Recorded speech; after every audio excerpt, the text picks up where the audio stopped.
salaamaaleykum mbokku sénégalais ak sénégalaises yi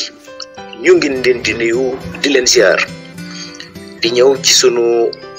waxtaan bi nga xamante ni moom mooy ñaareel bi waxtaan li nga xamante ni moom moo ñu soxal ci wàllu li nga xamante ni am nañ ko ci ay meññeef ci sunum réew di wax ni daf ñuy neex ñuy partager ak yéen sunuy waxtaan ci chaîne bii di Awalé et nous disons vive le Sénégal ndax moom rek moo ciy jëlee ndam njeexital bi mooy askan wi gis ci seen bopp di wax ni ci li nga xamante ni moom la ñuy suivre di wax rek ni réewum Sénégal mii ñu gis nekk réew mu ndaw superficie toll ci 196 722 kilomètres carrés ci suuf ci géej gi mën nañu ni superficie yi dem na ba tollu 212 kilomètres carrés jàpp nañ ni kon superficie ci géej mooy maritime yi moom moo ëpp superficie terrestre ci loolu réewum Sénégal mii am na or am na marbre am na phosphate d'alumine am na zircon am na ilménite am na leucoxène am na rutile am na phosphate de calcium am na acide phosphorique acide sulfurique ak phosphogypse bi jàpp nañ am na calcaire am na basalte am na molybdène am na cuivre am na attapulgite réew moomu ba tey mën nañu ni am na fer am na it pétrole am na gaz am na lii ñuy wax lithium am na lii nga xamante mooy chrome am na lii nga xamante ni moom mooy sel ba pare réew moomu am na 700 kilomètres de côte li ko daggee Elinkine ba fële ci Ndar ci même réew moomu tey dañu ñëw rek ci lii nga xamante ni moom mooy cartographie minière ak pétrolière ci wàllu hydrocarbure bi jàpp nañ ne am na 29 blocs ci 29 blocs yooyu am na 7 en onshore mooy ci jéeri ji am na 13 en offshore ci géej gi am na 9 en ultradub ca biir géej loolu yëpp nag bu dajee tey jàpp nañ ni le Sénégal maintenant est devenu un pays pétrolier un pays gazier du ñu dugg ci terme technique bu xóot dañuy wax rek ni gaz bi ñu am moom muy tudd méthane c'est l'un des énergies de fossiles les plus propres du monde cela veut dire que ni gaz bu mucc ayib la loo xamante ni dafay polluer comme ni nga xamante ni pétrole noonu lay polluer ak li nga xamante ni moom mooy charbon noonu lay polluer gaz boobu dina polluer waaye li muy polluer c'est moins de 25% par rapport ak lii nga xamante ni moom mooy pétrole dina polluer moins de 45% lii nga xamante moom mooy charbon kon du gaz boo xam ne dafay polluer jàpp nañu ni gaz boobu tudd méthane am na 4 atomes li nga xamante moom mooy hydrogène ak benn atome kese en carbone kon jàpp nañu ni buñ ci amee plus de 560 milliards de mètres cubes lii nga xamante ni moom mooy production par bis bi ñu ngi ko jàpp ci 14 millions boobu gaz la mais gaz boobu dafa am transition parce que moom la ñuy defi liquide pour mu nekk liquide nag dafa ma am fu muy jaar benn bi mooy épuration mooy dioxyde de carbone moom la ñuy wax hydrogène H2S beneen bi déshydratation bu ñuy wax déshydratation mooy ndox dugg na kon dañuy wax H2O beneen bi muy pré-refroidissement dañ koy yóbbu ba def ko moins 30 degrés liquéfaction nag mooy bu demee ba nekk moins 160 degrés loolu yëpp nag bu fekkee ni am na tey ci sunum réew ñu jàppit ni réew moomu ba tey war na nekk kon lu indépendant en énergie parce que bu ñu indépendant en énergie rek lépp lu ñu bëgg a liggéey mën nañ koo liggéey lu mel ni tey lii nga xamante ni moom mooy fer bi nga xam ne am nañ ci 650 millions de tonnes loo xamante ne tey jii mu ngi tëdd tey ci sunu biir réew mi ci kaw loolu bu ñuy wax infusion ci li nga xamante ni moom mooy fer on parle de métallurgie on parle de sidérurgie te loolu boo amul énergie bu doy mënoo koo def bu ñu yàlla dimbalee kon ba ñuy tremper sunu fer fii di ko toggee fii maanaam produit fini au Sénégal ci 750 millions de tonnes cela veut dire que ni réew mi mën na cee gis boppam ala kulli haal ma jël exemple bu ndaw rek damay far di ko wax lu mel ni Mauritanie 12 millions lay exploité par année te booy xool Mauritanie li ko yor géejam la ak li nga xamante moom mooy feeram buñ jógee ci loolu dañuy wax souveraineté alimentaire ñun loolu la ñu gëm parce que jàpp nañu ni lii nga xamante ni moom mooy gëm sa bopp mu ngi tàmbalee ci patriotisme économique boobu nag dafa am lu mu laaj moo tax toujours ma faral di ko wax le brillant père fondateur de l'afro-souverainisme muy docteur Abdourahmane Diouf day faral di ko wax jàpp nañu ni bu ñu miser ci suñuy ressources ñun mën nañoo ñoŋal suñu bopp demal suñu bopp lu tax ñuy wax loolu parce que tey jàpp nañu ni bu ñu amee tey Saint-Louis ba Bakel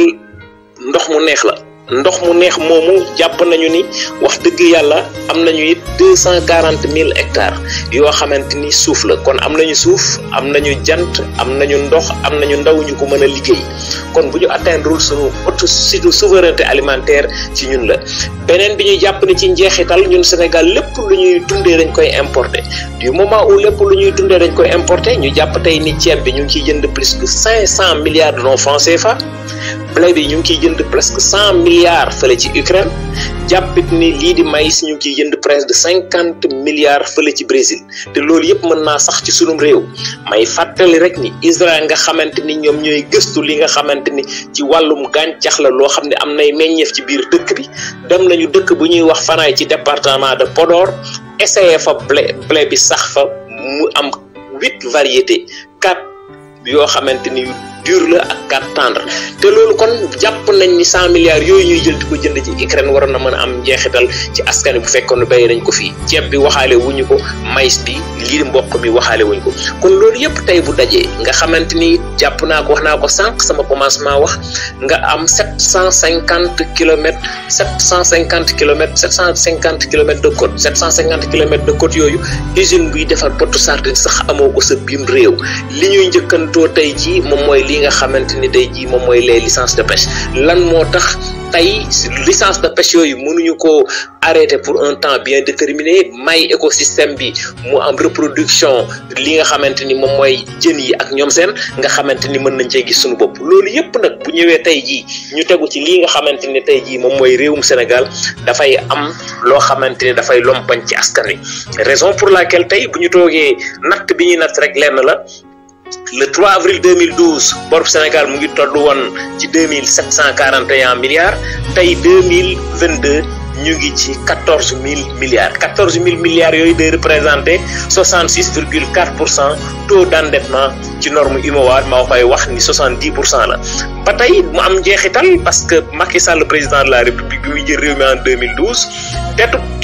Sénégal ñi nga xamante ni wàllu chômage la mu ngi toll woon ci 10,2 en 2012 tey jii 2022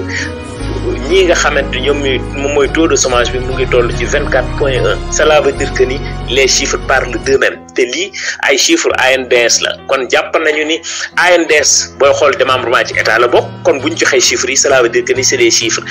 très exact beneen bi ci des ñuy fàttali rek ni le président de la République Sénégal jox nañ ko ñun suñu budget bi mu ngi toll ci 38,309,2 milliards de nos francs CFA ba tey ma leen di fàttali ni digg yi mu digg woon ci conseil des ministres décentralisé yi mu ngi toll ci 4,666,29 milliards te loolu yëpp teewul bi ñuy noté nañ ni nous sommes parmi les 25 pays les plus pauvres du monde l'un des pays les plus endettés l'un des pays les plus corrompus sunu indice de la corruption dem ba tollu 118 milliards de nos francs CFA jàppit ni tey jii sunu indice de développement humain dem nañ ba nekk 30e kon njeexital boobu dafa am lu muy wone cela veut dire que ni ñun amuñu problème mu ressources humaines amuñu problème mu ressources naturelles mais nous avons un problème de catching de coaching et de monitoring et ça il va falloir que ñu rectifier ko le plus rapidement possible jël sunu destin en main si nous prenons notre destin en main gëm sunu bopp miser sur ce patriotisme économique nga xamante ni moom mooy mën a yóbbu sunu réew yi ci kanam jàpp sunu bopp fexe ba nga xam ni secteur primaire yi mooy mbéy mi càmm gi napp gi élevage bi ñu booster secteur boobu jàppit ni secteur tertiaire yi nga xamante ne tey mooy tirer croissance su Sénégal bi à 61% du moom mooy yóbbu Sénégal ci kanam nañu fexe ba croissance Sénégal li koy tirer nekk le secteur primaire voire le secteur secondaire ci kaw loolu nag lenn rek moo ñu ko mën a defal li ñu fi yëpp ci potentiel jàpp nañu ni potentiel bi buñ ci miser def cette industrialisation tant demandée par les Sénégalais que ça soit des prix du produit fini ou semi-fini jàpp nañ ni mën nañoo dem ci kanam lancer un appel solennel à tous les dignes fils yi nga xam ne ils sont d'ici et de la diaspora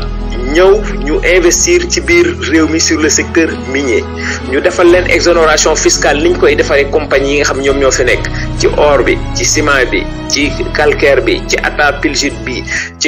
ci lépp loo xamante ni jàpp nañ marbre la ci céramique bi ci lépp loo xamante ni lim naa ko fi sànq rek nga xamante ni mën nañ cee booster Sénégal pour ñu dem sunu kanam. Le Sénégal ne se fera que ce qu'en feront les Sénégalais eux-mêmes. Le Sénégal d'abord aux Sénégalais, parce que nous ne devons pas être étrangers à nos propres ressources. ci kaw loolu donc ñuy wax rek ni c'est une fierté aujourd'hui de parler de Awalé parce que jàpp nañu ni lii nga xamante ni moom mooy Awalé mooy dañu gëm ni ñun dara jombuñu dañu war a jël sunu destin en main moo tax ñu ni de la concurrence à la concordance. Une transition démocratique vers une première république sénégalaise. Une première république sénégalaise, cela veut dire que ni mooy sénégalais bi d'abord na ci gis boppam sénégalais bi jëlaat ndoxam jëlaat courant jëlaat léppam loo xam ne moo ko moomal boppam téyel ko boppam parce que wax naa ko sànq amuñu problème mu ressources naturelles amuñu problème mu ressources humaines kon waruñu am problème mu coaching et de monitoring loolu nag dafay am njeexital les hommes qu'il faut à la place qu'il faut. Asalaamaaleykum wa rahmatullahi taala wa barakatuh.